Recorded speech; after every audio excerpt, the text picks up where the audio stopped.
Salve, salve, rapaziada! Sejam muito bem-vindos ao canal do Liceu de História. Eu sou o professor Rafael Oliveira e no nosso encontro de hoje nós vamos falar a respeito dos regimes totalitários. Regimes políticos que surgiram na primeira metade do século XX e levaram o mundo aos horrores da Segunda Guerra Mundial. Mas antes de nós começarmos, senta o dedo nesse like, se inscreva no nosso canal e acione o sininho para ficar por dentro das atualizações e continuar acompanhando o nosso trabalho. Fechou? Chega aí, vamos falar de totalitarismo.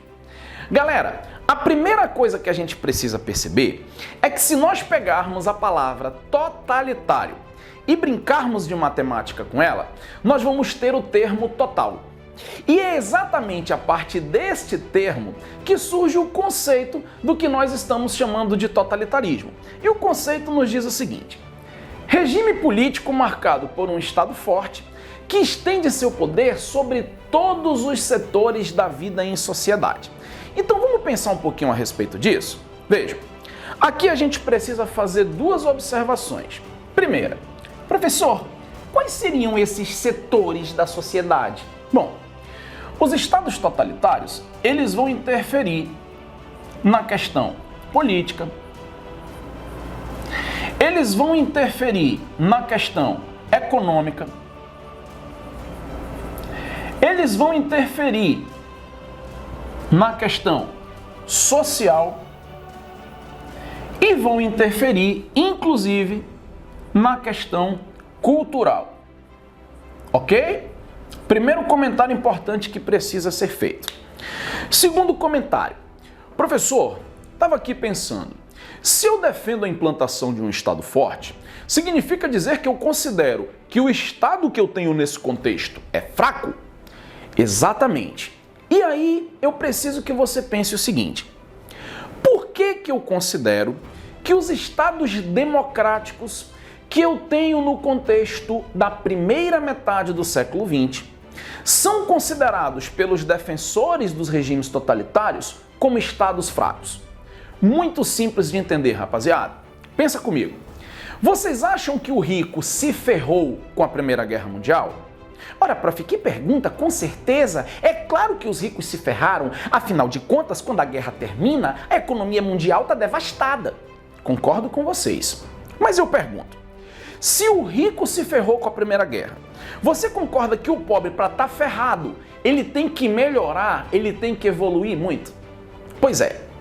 Se nós formos definir como reconstruir o mundo pós Primeira Guerra Mundial de forma democrática, você concorda que nós vamos reconstruir esse mundo segundo a vontade da maioria? Pois é. Levando em consideração que a maioria é pobre, e levando em consideração que durante a Primeira Guerra Mundial nós vimos ocorrer a Revolução Bolchevique na Rússia, a partir de 1917, nós vamos chegar à conclusão que nós temos um plano B para o capitalismo, que é o socialismo. E é exatamente este o medo dos grandes proprietários de terra, dos grandes empresários, dos grandes detentores de capital, a expansão das ideias socialistas. Caraca, professor, então você está querendo me dizer que... Exatamente. É por isso que os defensores dos regimes totalitários consideram o Estado democrático como um Estado fraco. E por este motivo, defendem a implantação de Estados fortes, que se caracterizam por serem Estados ditatoriais, capazes de impedir o avanço das ideias socialistas, capazes de combater o movimento operário e consolidar o regime capitalista. Sacaram, rapaziada? Faz sentido? E aí a gente precisa entender o seguinte: professor, o que foi que fez com que esses ricos temessem a expansão das ideias socialistas a ponto de escolherem, de apoiarem, de financiarem regimes ditatoriais? Vamos lá, gente. A primeira coisa que a gente precisa analisar como antecedente do totalitarismo é a crise do pós-guerra, ok?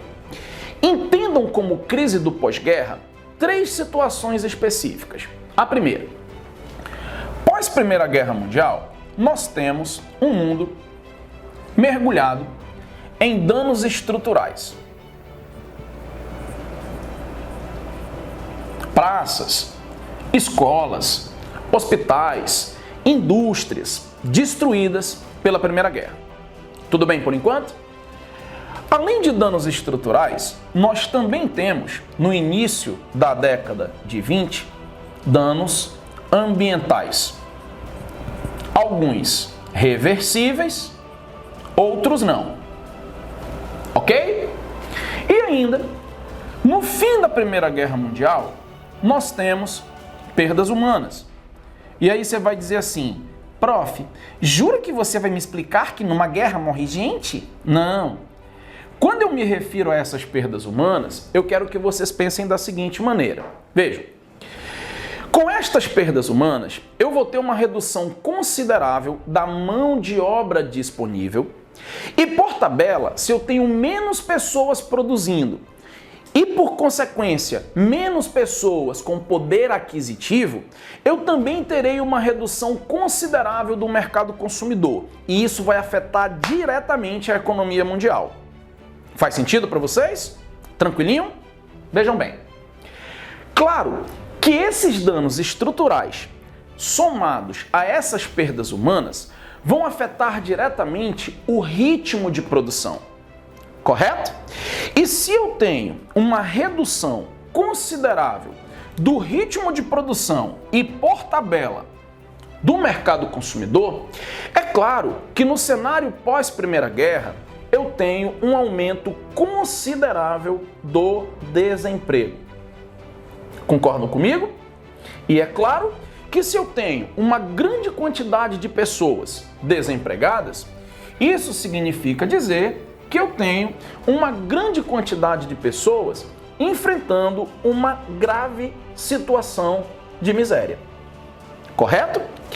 Essas pessoas que estão enfrentando a fome, o desemprego, a falta de moradia, a falta de condições básicas de sobrevivência, claro, serão pessoas que tendem a olhar para a Rússia, a olhar para a União Soviética e considerar o socialismo como um plano B para todo este cenário dantesco que nós estamos vivendo pós Primeira Guerra Mundial.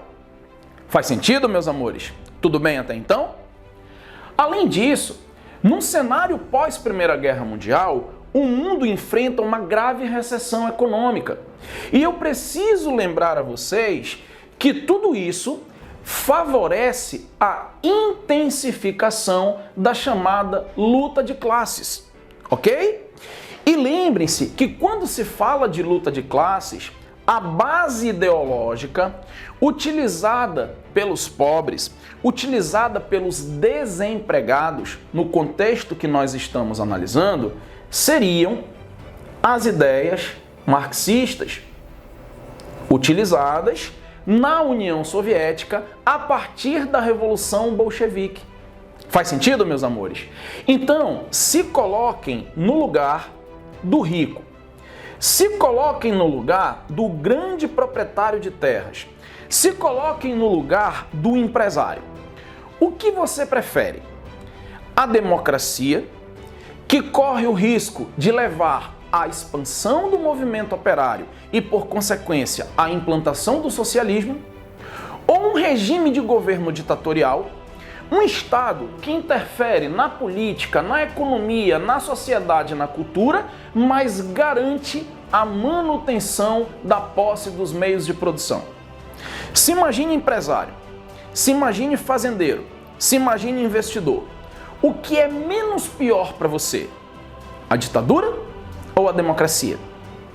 Entendi, prof. Faz sentido. Então é por isso que vão surgir e se consolidar os regimes totalitários, por conta do apoio, por conta do financiamento dos grandes empresários. Exatamente, meus amores. Percebam que não faz o menor sentido aquele nhenhenhê, aquele blá blá blá que nós ouvimos recentemente no nosso país. O nazismo é de esquerda, o fascismo é de esquerda. Claro que não. Como que os regimes totalitários, principalmente o nazifascismo, podem ser regimes de esquerda se eles são financiados, se eles são patrocinados, se eles têm total suporte do grande capital? Sacaram, gente? Tá fazendo sentido para vocês? Mas vamos lá. É neste aspecto que nós consideramos que os regimes democráticos liberais são frágeis, são fracos, são ineficazes, são incapazes de reconstruir este mundo pós-Primeira Guerra Mundial. E é neste sentido que surgem os chamados regimes totalitários. A partir do surgimento dos regimes totalitários, gente, ou simplesmente totalitarismo, como vocês preferirem, nós vamos perceber que todos esses regimes que estarão espalhados pela Europa da primeira metade do século XX têm algumas características que são características comuns. Por exemplo, vamos analisar aqui. Primeira delas, nacionalismo extremado. Vejam, lembrem-se que os conceitos de nação e país são conceitos parecidos, mas são conceitos diferentes. País é um território geograficamente definido. Começa aqui, termina ali, faz fronteira com ciclano, faz fronteira com beltrano, beleza? Nação, conjunto de pessoas com o mesmo ideal. Vou te dar um exemplo mara que eu tenho certeza que vai facilitar teu entendimento e você nunca mais vai esquecer. Nós, pessoas evoluídas, pessoas inteligentes, que torcemos pro Mengão, o melhor time do mundo, fazemos parte da chamada nação rubro-negra. Correto? Pensa aí. Eu tenho flamenguistas espalhados por várias partes do mundo, o que significa dizer que eles não se concentram dentro do mesmo espaço geográfico, correto? Mas querem as mesmas coisas, vestem as mesmas cores, defendem as mesmas ideias. Portanto, fazem parte da chamada nação rubro-negra. Sacaram a parada? Toda nação tem o seu nacionalismo, que seria nada mais, nada menos do que ações em prol, em defesa da nação. Porém, gente, olha o que eu estou dizendo para vocês. Ações em prol da nação.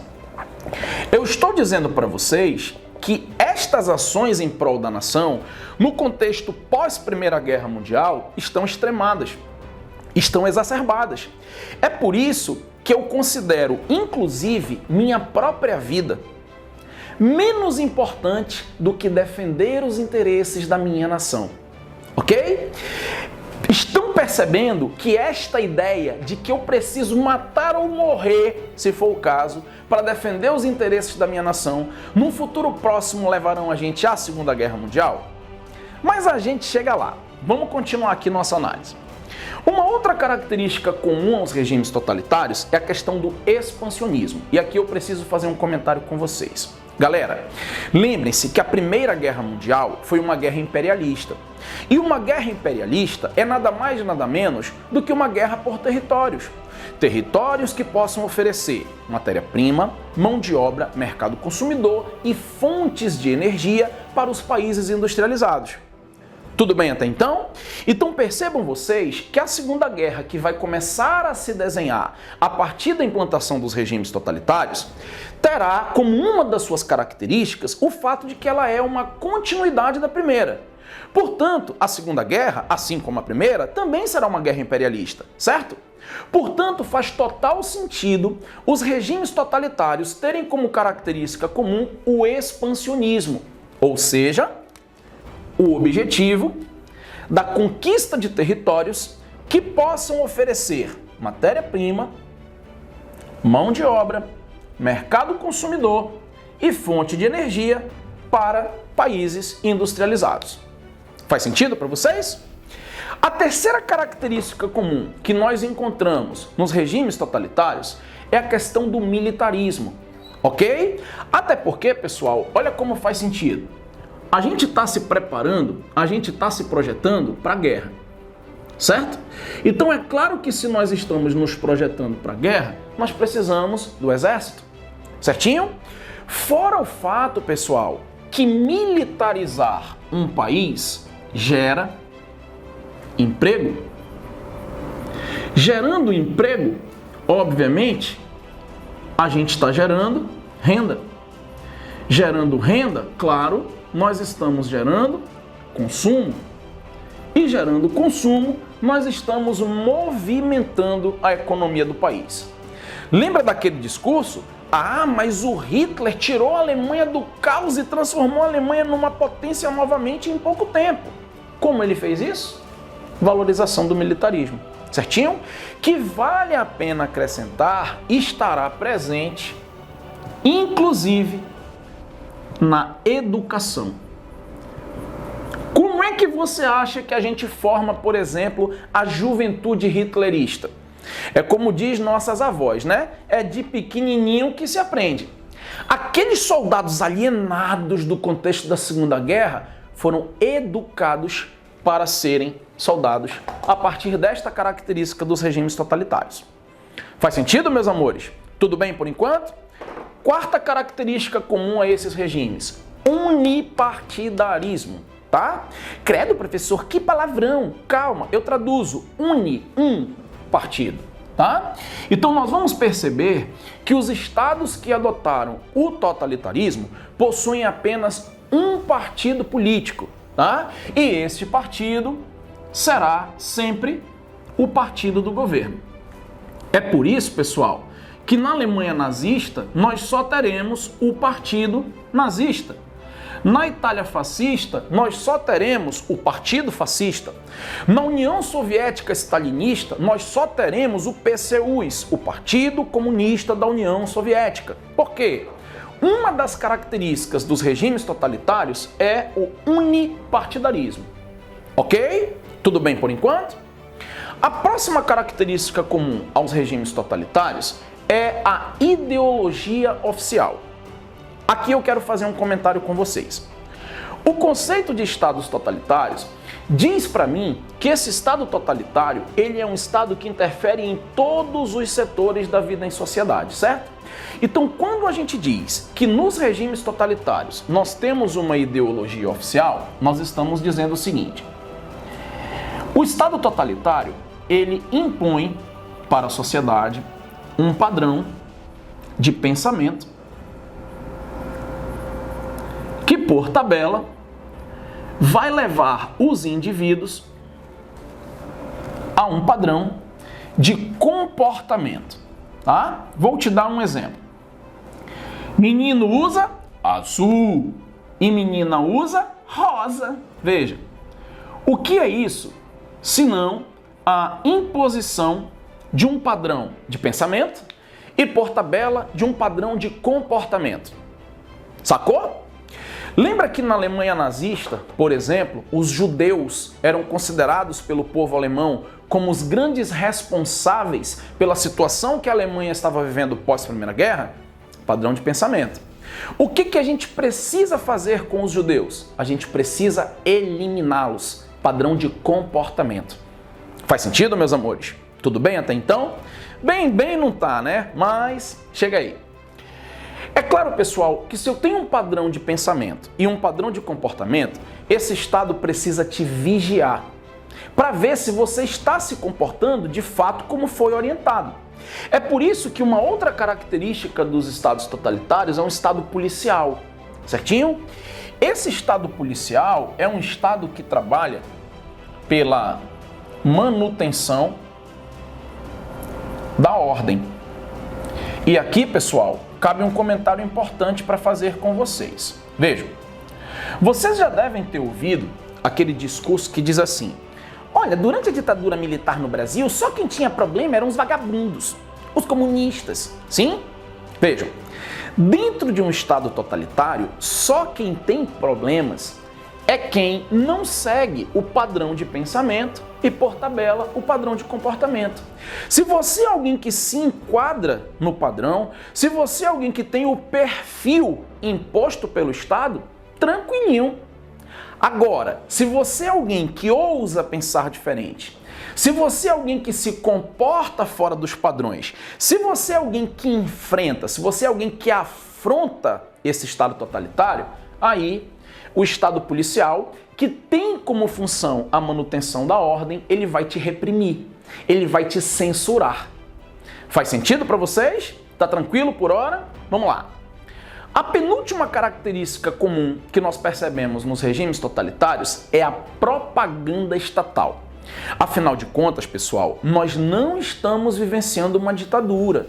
Nós estamos apenas trabalhando para fazer com que o país evolua, para fazer com que o país desenvolva, e nós estamos principalmente combatendo os inimigos do Estado.